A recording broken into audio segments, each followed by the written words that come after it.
الشيطان الرجيم. بسم الله الرحمن الرحيم. ومن أحسن قولا ممن دعا إلى الله وعمل صالحا وقال إنني من المسلمين. کہ جب تک آدمی افطار میں جلدی کرتا رہے گا اور سحری میں تاخیر کرتا رہے گا تب تک خیر پر رہے گا. میری سمجھ میں یہ حدیث نہیں آ رہی تھی کہ بھئی تھوڑا سا اگر دیر ہو جائے، تھوڑی تاخیر ہو جائے، آدمی سحری پہلے کر لے اور افطار دیر میں کر لے تو کیا فرق پڑ جاتا ہے؟ فرق کچھ نہیں پڑتا، وہی بیماری لگ جاتی ہے جو یہود کو لگ گئی تھی. ان الحمد للہ نحمده ونستعینه ونستغفره ونعوذ باللہ من شرور انفسنا ومن سیئات اعمالنا من يهده اللہ فلا مضل له ومن يضلل فلا هادی له واشهد ان لا الہ الا اللہ وحدہ لا شریک له واشهد ان محمدا عبده ورسوله.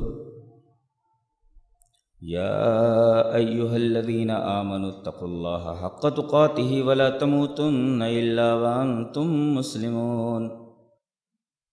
یا ایہا الناس اتقوا ربکم الذی خلقکم من نفس واحدة وخلق منها زوجها وبث منهما رجالا كثيرا ونساء واتقوا الله الذي تساءلون به والأرحام إن الله كان عليكم رقيبا. يا أيها الذين آمنوا اتقوا الله وقولوا قولا سديدا يصلح لكم أعمالكم ويغفر لكم ذنوبكم ومن يطع الله ورسوله فقد فاز فوزا عظيما. أما بعد فإن خير الحديث كتاب الله وخير الهدي هدي محمد صلى الله عليه وسلم وشر الأمور محدثاتها وكل محدثة بدعة وكل بدعة ضلالة الضلالة في النار. أعوذ بالله من الشيطان الرجيم. بسم الله الرحمن الرحيم. يا أيها الذين آمنوا كتب عليكم الصيام كما كتب على الذين من قبلكم لعلكم تتقون. قرآن حکیم کے دوسرے پارے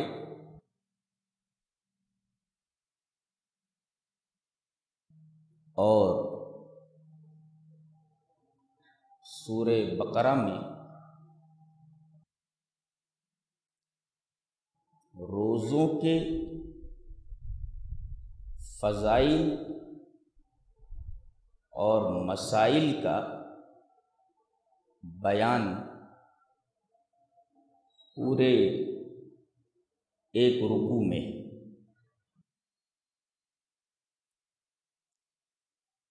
بیان یہاں سے شروع ہوتا ہے یا ایھا الذین آمنوا کتب علیکم الصیام کما کتب علی الذین من قبلکم لعلکم تتقون. اس آیت سے شروع اور رکوع کی جو آخری آیت ہے جہاں یہ بیان ختم ہوتا ہے وہ ہے وَلَا تَأْكُلُوا أَمْوَالَكُمْ بَيْنَكُمْ بِالْبَاطِلِ وَتُدْلُوا بِهَا إِلَى الْحُكَّامِ لِتَأْكُلُوا فَرِيقًا مِّنْ أَمْوَالِ النَّاسِ بِالْإِثْمِ وَأَنْتُمْ تَعْلَمُونَ. یہاں یہ بیان ختم ہو جاتا ہے.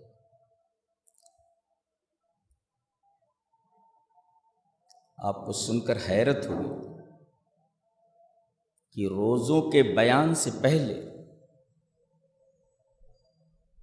الگ ترتیب دو چیزوں کا بیان ہے. ایک ہے قصاص اور دوسرے وصیت.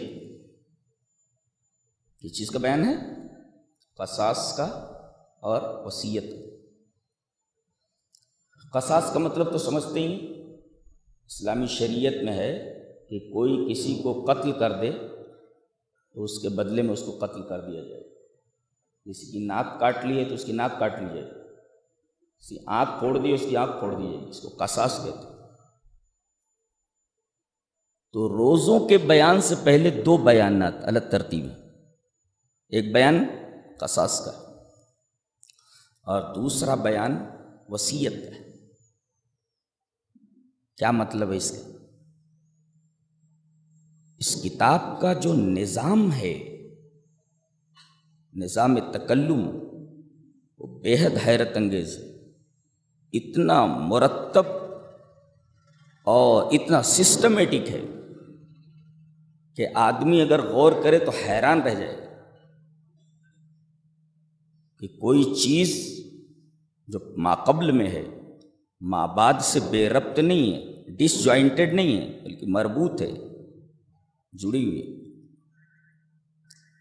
قصاص سے روزے کا کیا تعلق ہے؟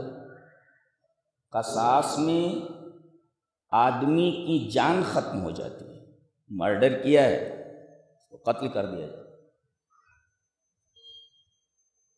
اور روزے میں آدمی کی خواہش نفس کو قتل کر دیا جاتا ہے۔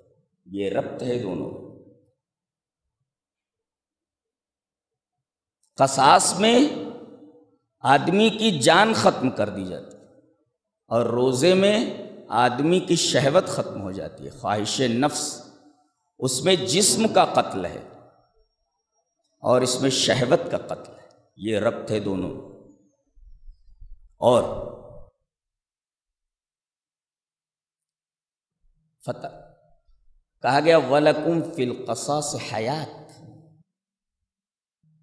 قصاص میں زندگی ہے۔ کیا مطلب؟ قاتل ہے، اس نے کسی کا مرڈر کر دیا، قتل کر دیا۔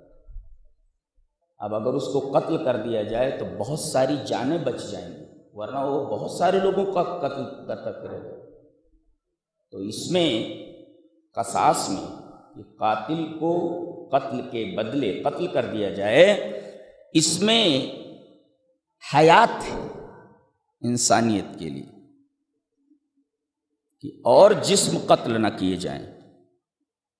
تو قصاص میں جسموں کے لیے حیات ہے اور روزوں میں روحوں کے لیے حیات ہے۔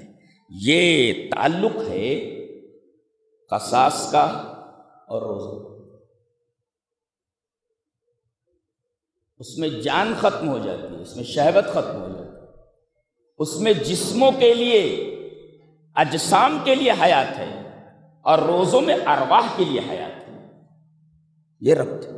اچھا، وصیت سے اس کا کیا تعلق ہے؟ جانتے ہیں سب سے بڑی وصیت کیا ہے؟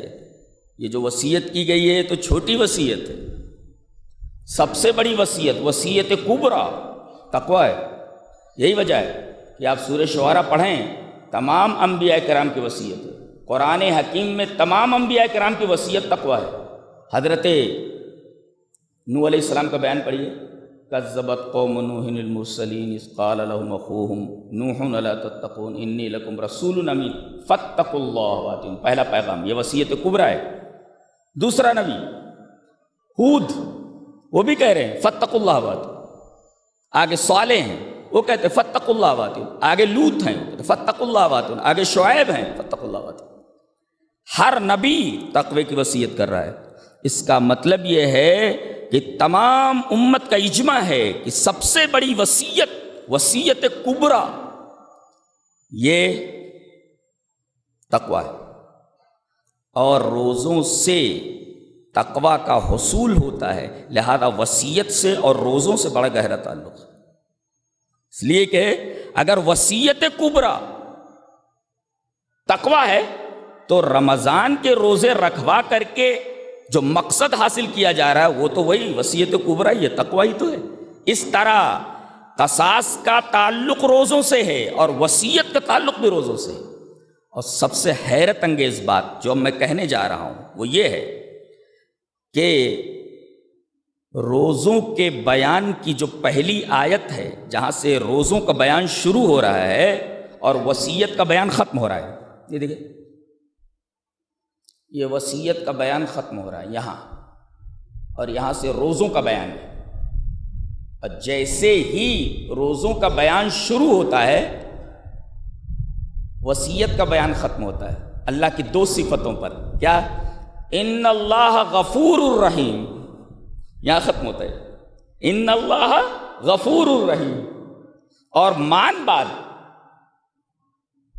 روزوں کا بیان. تو یہ اللہ کی مغفرت اور رحمت سے روزوں کا کیا تعلق ہے؟ پتہ یہ چلا اللہ تبارک و تعالی لوگوں کو تو معاف کرتا ہی رہتا ہے، رحم کرتا ہی رہتا ہے، مگر مغفرت کے اور رحمت کے سب سے زیادہ مستحق روزے دار ہیں. اس وجہ سے اللہ کی ان دونوں صفتوں کے بعد، غفور الرحیم کے بعد، فوراً روزوں کا بیان. مغفرت اور بخشش بہت سارے لوگوں کی ہوتی ہے، اللہ کرتا ہے، بہت سارے لوگوں کے اوپر رحم کرتا ہے، لیکن روزے دار یہ اللہ تبارک و تعالیٰ کی رحمت اور بخشش کے سب سے زیادہ مستحق. سب سے زیادہ اسی مہینے میں اللہ لوگوں کو بخشتا ہے، سب سے زیادہ لوگوں کے اوپر رحم کرتا ہے. یہ ماقبل سے ماں باپ کا یعنی قصاص کا اور وصیت کا تعلق روزوں سے. قرآن اتنی آسان کتاب نہیں ہے، لوگ سطحی کتاب سمجھتے ہیں. میں تو کہتا ہوں جو آدمی اس کتاب کو سطحی سمجھے اس کے کفر میں کوئی شبہ نہیں. کوئی محنت ہی نہیں ہو رہی اس کتاب کے اوپر، کوئی محنت نہیں. اگر کوئی آدمی اس کتاب کو ایک سطحی کتاب سمجھتا ہے کہ یہ عام کتاب ہے، کافر ہے وہ. اس لیے کہ اتنے عظیم الشان ذات کا کلام ہے، سطحی کیسے ہو سکتا ہے؟ اس کا ایک ایک لفظ قانون ہے، غور کرنے کی ضرورت ہے. قانون جو ہوتا ہے نا وہ مجمل ہوتا ہے، وہ تفصیل آپ کے ذمے سونپ دی جاتی ہے، نبی کے ذمے سونپ دی جاتی ہے. اب روزوں کا بیان شروع ہوا ہے. سب سے پہلے لفظ ہے یا ایھا الذین آمنوا. یا ایھا الناس نہیں کہا گیا اس لیے کہ تمام لوگوں کے اوپر روزے فرض نہیں ہے. یہ اتنی بڑی نعمت یہ صرف ایمان والوں کے لیے ہے، اس وجہ سے ایمان والوں کو خطاب کیا گیا. یہ جو ایمان لانے والے نہیں ہیں ان کے لیے یہ چیز نہیں ہے. اتنا بڑا عمل یہ ایمان والوں کے لیے ہے. جو لوگ ایمان نہیں لائے ان کے لیے یہ عمل نہیں ہے، وہ محروم ہے اس سے. اللہ گویا کہ ایمان ایک بہت بڑی چیز ہے.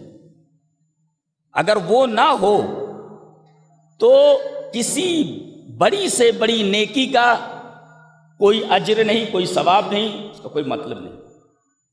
تو یہ خطاب اور یہ روزہ جو دیا جا رہا ہے وہ ایمان والوں کو دیا جا رہا ہے. یا ایھا الذین آمنوا کتب علیکم الصیام. تم پر روزے فرض کیے گئے. نہیں تو ایسا بھی کہہ دیا جاتا یا ایھا الناس کتب علیکم الصیام یا ایھا الذین آمنوا کتب الصیام، ایسا کہہ دیا جاتا.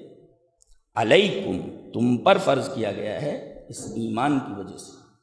اور دوسرا نقطہ یہ معلوم ہوا کہ کوتبہ کا لفظ فرض کے لیے آتا ہے. روزہ سنت نہیں ہے، فرض ہے اور مسلمان کو.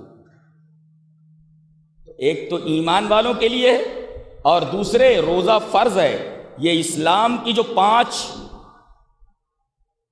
بنیادیں ہیں، یا یوں کہیے کہ اسلامی عمارت کی جو 5 پلرز ہیں ان میں سے ایک بنیاد ہے، رکن ہے.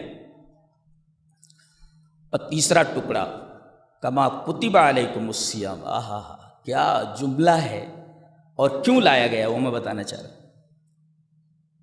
ایک تو تسلی دی گئی کہ بھئی یہ صبح سے لے کر شام تک آپ کو بھوکا رکھا جاتا ہے، یہ آپ کی کوئی خصوصیت نہیں ہے، بلکہ کوئی امت ایسی نہیں گزری ہے جس کے لیے روزہ فرض نہ کیا گیا ہو. اب آپ کو معلوم ہوگا ارے ہم اکیلے نہیں ہیں جو اس مشقت میں مبتلا ہیں، ہر امت اس مشقت میں مبتلا ہو چکی ہے. سورہ یوسف پڑھ رہا تھا میں، بھائی کو کنویں میں پھینک کر کے آ گئے یہ لوگ برادران یوسف، اور دن میں نہیں آئے، رات میں آتے ہیں. وَجَاءُوا أَبَاهُمْ عِشَاءً يَبْكُونَ. یہ شام کو آتے ہیں، بھائی کو کنویں میں پھینک دیا، مرنے کے لیے ڈال دیا، اور ٹھہرے رہے. شام کے وقت آئے تو میں پریشان تھا کہ اللہ تعالیٰ نے یہ عشاءً کیوں کہا، شام کو آئے. تو نکتہ کھلا کیا کہ آدمی جب اندھیرے میں بیٹھتا ہے یا لائٹ کم ہو تو چہرے کا جو ایکسپریشن ہوتا ہے نا وہ سمجھ میں نہیں آتا. تو انہوں نے انتظار کیا کہ شام کو چلیں گے تاکہ ہمارے چہروں پر جو جھوٹ لکھا ہوا ہے وہ میرا باپ پڑھ نہ لے. کیوں؟ اس لیے کہ the face is index of mind, کہ چہرہ جو ہوتا ہے نا وہ اندروں کا آئینہ دار ہوتا ہے. آدمی کے دل میں جو رہتا ہے وہ اس کے چہرے پر لکھا ہوا ہوتا ہے. پورے کمپارٹمنٹ کے اندر ٹی سی جب آتا ہے میں ایسے ایسے دیکھتا ہوں، جس کے پاس ٹکٹ نہیں ہوتا اسی سے آ کر کہتا ہے پلیز ٹکٹ. کیوں؟ اس لیے کہ جس کے پاس ٹکٹ نہیں ہوتا اس کے چہرے پر ہوائیاں اڑنے لگتی ہیں، اس کا چہرہ بتا رہا ہے کہ کچھ گڑبڑ ہے، اور اس چہرے کو وہ لوگ پڑھنا جانتے ہیں، فوراً پکڑ لیتے ہیں. اسی وجہ سے قیامت کے دن ایسے سوالات نہیں ہوتے، اس کے چہرے پر لکھا ہوتا ہے یہ مجرم ہے، یہ پکڑ لیا جاتا ہے، اس کو پکڑ لیا جاتا. فیس جو ہوتا ہے یہ مائنڈ کا اندروں کا آئینہ دار ہوتا ہے، اندر جو ہے نا چہرے کے اوپر لکھا ہوا ہوتا ہے. تو یہ شام کے وقت آئے تاکہ اندھیرا ہونے کی وجہ سے باپ ہمارے جھوٹ کو ہمارے چہرے سے نہ پکڑ لے. اور پھر آگے لفظ ہے روتے ہوئے آئے، یبکون، روتے ہوئے آئے. میں پریشان تھا، اس کو رونے کی کیا ضرورت ہے؟ آ کر کے بیان کر دینا تھا کہ بھائی یہ گم ہو گیا، بھیڑیا کھا گیا. رو رہے ہیں، رو رہے ہیں. وہ یبکون حال واقع ہو رہا ہے، حالت ان کی یہ روتے ہوئے ہے. یہ روتے ہوئے کیوں آئے؟ تو غور کرنے کے بعد معلوم ہوا کہ آدمی کو کوئی شوق لگے اور سامنے والا پہلے سے رونا شروع کر دے، کوئی خبر دیتے ہوئے رونے لگے تو سامنے والے کا شوق کم ہو جاتا ہے. ارے غم میں میرے بہت سارے لوگ شریک ہیں، میں تنہا نہیں ہوں. یہ انسانی نفسیات ہے. دیکھو کتنا بڑا نفسیاتی مسئلہ بیان کیا گیا ہے کہ یہ مشقت صرف تم پر نہیں ڈالی گئی ہے، بلکہ یہ مشقتیں تمام انبیاء کی شریعتوں کو ماننے والوں کے اوپر لاگو کی گئی ہے، نافذ کی گئی. تم تنہا نہیں ہو، تاکہ اس تصور سے تمہاری مشقت کم ہو جائے. پوری نفسیات ہے یہ کتاب. بہت حیرت انگیز بک ہے، لائٹ نہ لیا جائے اس کو. کما کتب علی الذین من قبلکم، تم سے پہلے لوگوں کو یہ روزہ دیا گیا تھا. نقطہ دیکھو اس میں، بہت گہرا نقطہ کیا ہے.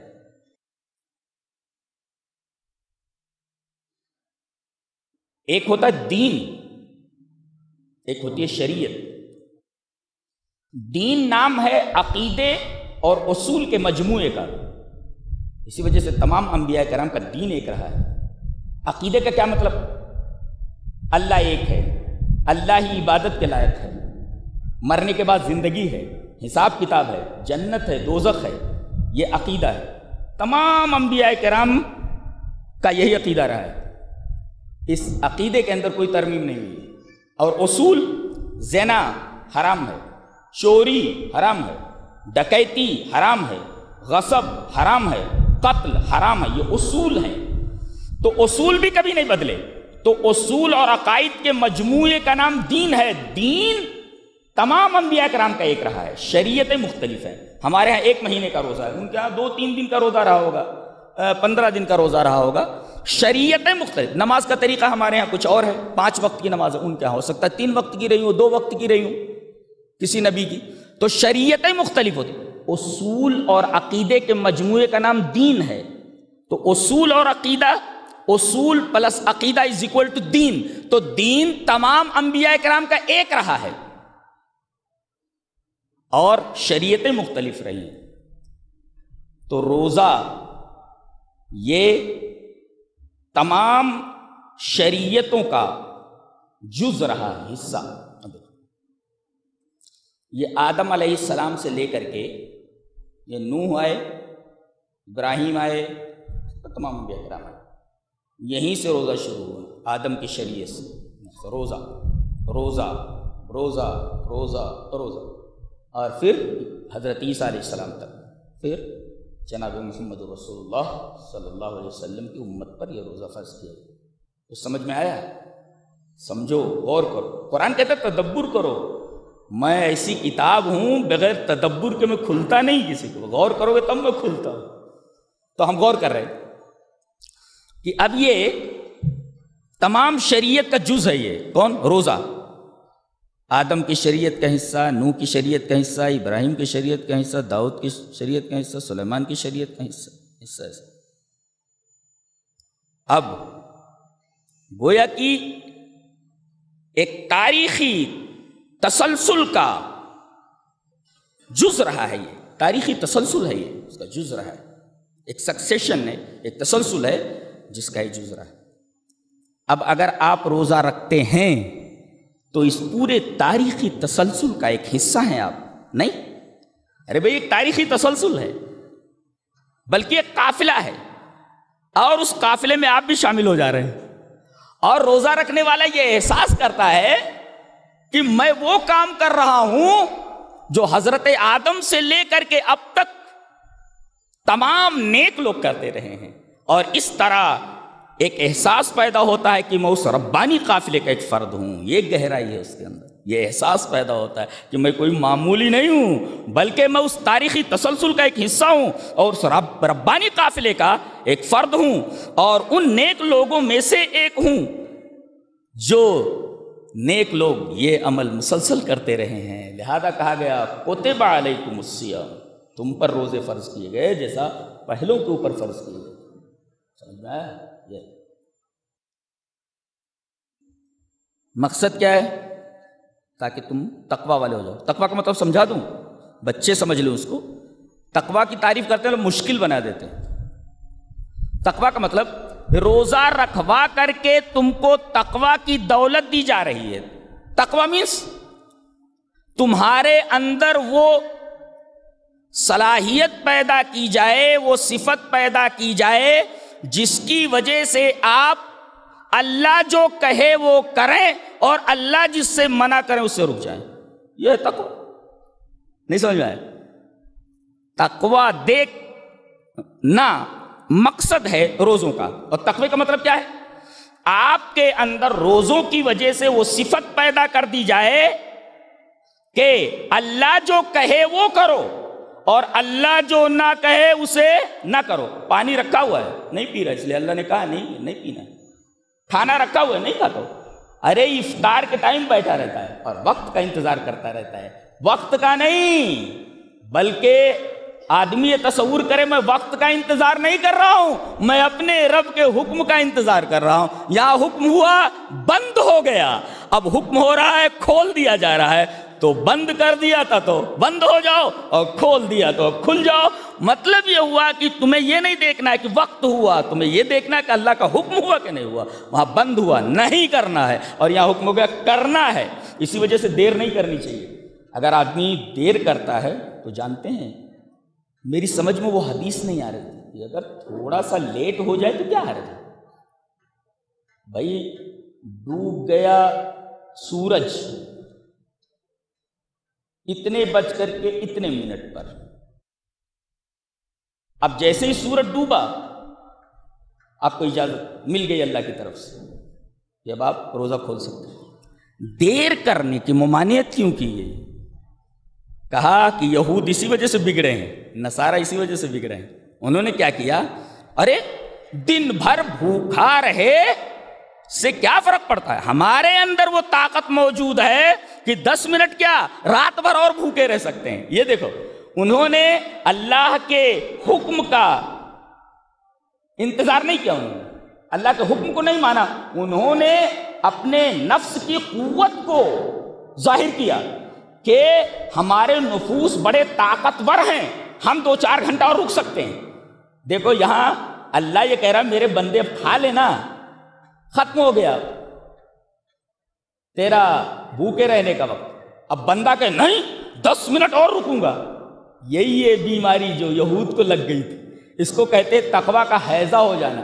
تو متقی بنو، تقوی کا حیضہ نہیں ہونا چاہیے تمہارے اندر، تقوی کا حیضہ ہو جاتا ہے، اور یہودیوں کو اسی تقوی کا حیضہ ہو گیا تھا۔ اسی وجہ سے کہا گیا جیسے وقت ہوا فوراً افطاری کر لو، دیر نہیں کرنی چاہیے، ورنہ یہودیوں کو جو بیماری لگ گئی تھی نا وہی بیماری تم کو بھی لگ جائے گی۔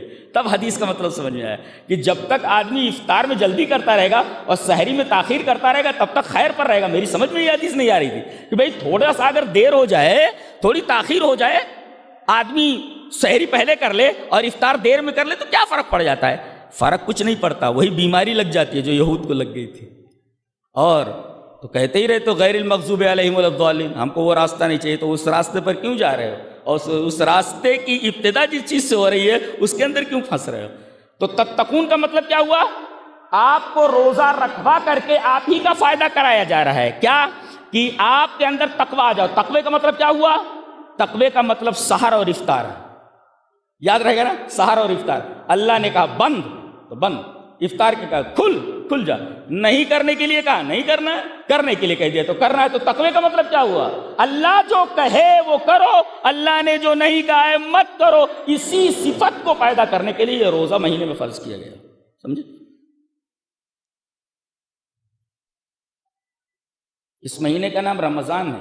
ابھی سوچا آپ نے رمضان کیوں کہا جاتا ہے اس پر بھی غور نہیں کیا گیا۔ قرآن حکیم کہتا میرے ایک لفظ پر غور کرو، میں تو تدبر کی کتاب ہوں۔ خلیل لاہوی نے کہا ہے کہ رمضان اصل میں عربی کے لفظ رمضاؤ سے بنا ہے، رے میم ضاد الف حمزہ، رمضاؤ۔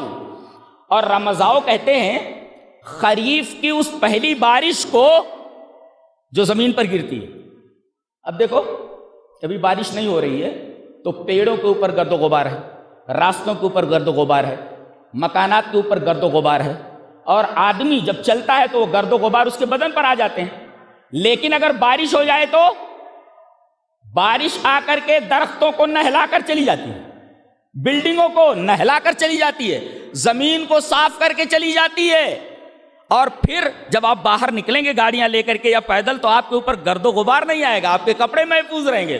ایسے ہی رمضاؤ سے رمضان بنا ہے کہ بارش جو ہوتی ہے پہلی وہ گندگی کو صاف کر دیتی ہے درختوں سے اور مکانات سے، ایسے ہی رمضان کے مہینے کے اندر روزہ رکھو تمہارے دل کی گندگی صاف ہو جائے گی۔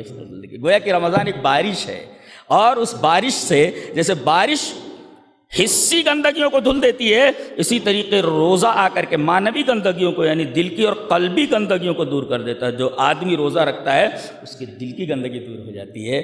در حقیقت رمضان کے نام کا اس مہینے سے گہرا تعلق ہے۔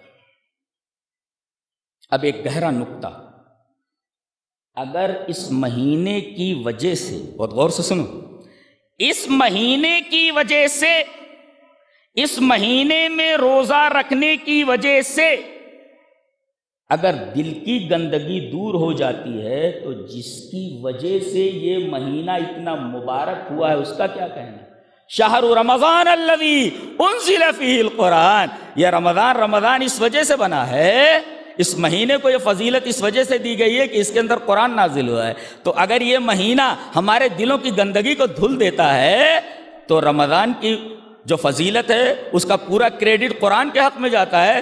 بتائیے وہ کتنا دل کی گندگیوں کو دھل دے گا، اندازہ لگائیے۔ پورا قرآن دل کے اوپر اترا ہے۔ تو علی قلبک لتکون من المنذرین، اے ہمارے حبیب یہ قرآن ہم نے آپ کے دل کے اوپر اتارا ہے۔ جو جس طریقے سے روزہ دل کی گندگی کو صاف کر دیتا ہے، اسی طریقے سے قرآن نے چونکہ رمضان کو رمضان بنایا ہے، لہذا قرآن دل کی گندگیوں کو کس طرح صاف کرے گا آپ تصور نہیں کر سکتے۔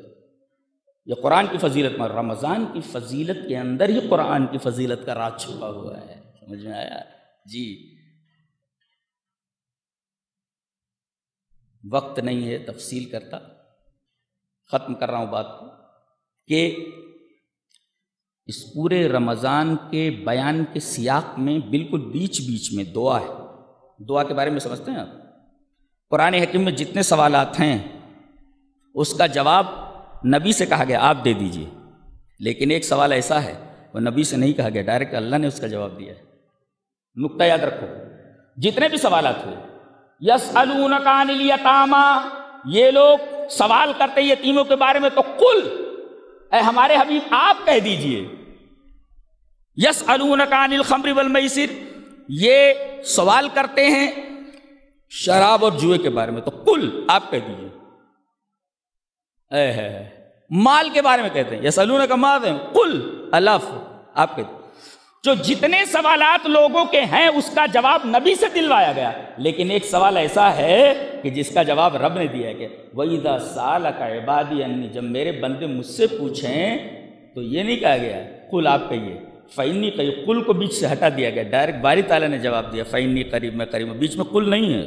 اس کا مطلب یہ ہے کہ کل بیچ میں نہیں لایا گیا، گویا کہ رمضان میں ڈائریکٹ آدمی کا تعلق رب تعالیٰ سے ہو جاتا ہے، درمیان میں کوئی وسیلہ نہیں ہوتا. تفصیل انشاءاللہ آگے. اللہ تبارک و تعالیٰ ہمیں نیک عمل و اچھی سمجھ کی توفیق عطا فرمائے. وآخر دعوانا الحمدللہ رب العالمین. وتلك حجتنا آتيناها إبراهيم على قومه نرفع درجات من نشاء إن ربك حكيم عليم. ووهبنا له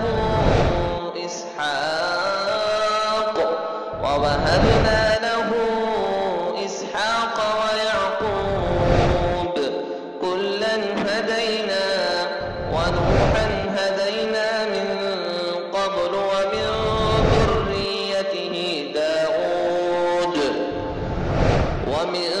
ذريته داود وسليمان وأيوب ويوسف وموسى وهارون وكذلك نجزي المحسنين.